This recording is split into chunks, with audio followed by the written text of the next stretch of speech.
Sandy Island appeared on every world map for over 100 years. Google Maps had it, National Geographic had it, official navigational charts had it. In 2012, a research vessel. The island was located at 19 degrees south, 159 degrees east, in the Coral Sea. Every map agreed. The ocean disagreed. The ship that went to verify the island was the Southern Surveyor, an Australian research vessel. When they arrived at the coordinates, their depth sounder showed water 3,000 feet deep. Sandy Island was not hiding underwater, it simply did not exist. Dr. Bell has spent 30 years studying cartographic errors. He says Sandy Island is one of the most documented examples of what cartographers call a phantom island, a geographical feature that enters the record and proves nearly impossible to remove. Here is how phantom islands happen.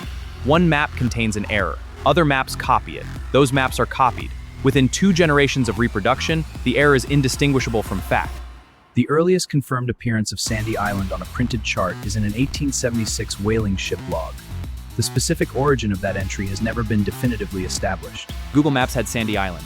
Apple Maps had Sandy Island. The World Vector Shoreline database maintained by the U.S. National Geospatial-Intelligence Agency had Sandy Island. Every dataset sourced from every other dataset. The error was infinite layers deep. What is perhaps most remarkable is that several sailors and researchers had questioned Sandy Island's existence before 2012. Those questions were noted. Sandy Island remained on the charts. Institutional inertia is more powerful than individual doubt. Here's the question Sandy Island forces me to ask.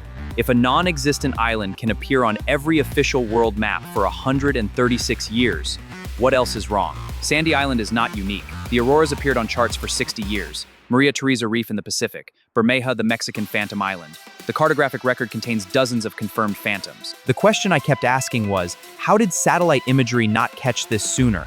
Satellites have been mapping the Earth's surface since the 1970s. The answer is more interesting than you would expect. What Sandy Island teaches us is that any record system, map, database, encyclopedia, scientific consensus, inherits the errors of every source it compiled from.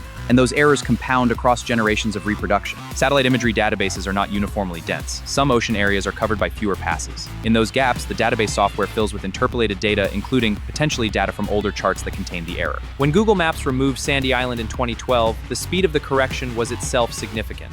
136 years to accumulate the error, less than 2 weeks to propagate the correction globally. Sandy Island has been removed from all major mapping databases as of 2013. The coordinates now show open ocean on every platform. But Dr. Bell says that in a filing cabinet somewhere, there is almost certainly still a printed chart with Sandy Island on it, used as a reference, never updated. Every map is a record of what people believed to be true when the map was made. The map is not the territory. The map is the record of an attempt to understand the territory. Those are different things.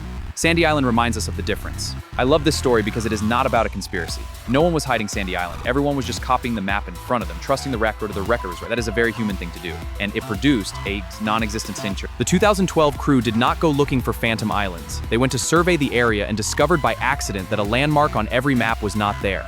My question is, what are we not looking for right now? Dr. Bell said he has learned not to trust any geographic record he has not personally verified. He said it not as paranoia, but as professional discipline. Then he smiled and said he's also never visited Antarctica to confirm it exists. He is reasonably confident. Sandy Island, 136 years on every map, 3,000 feet of ocean where the ground should be. Next week, why you always wake up 1 minute before your alarm, subscribe. That one is going to make you look at your own brain differently.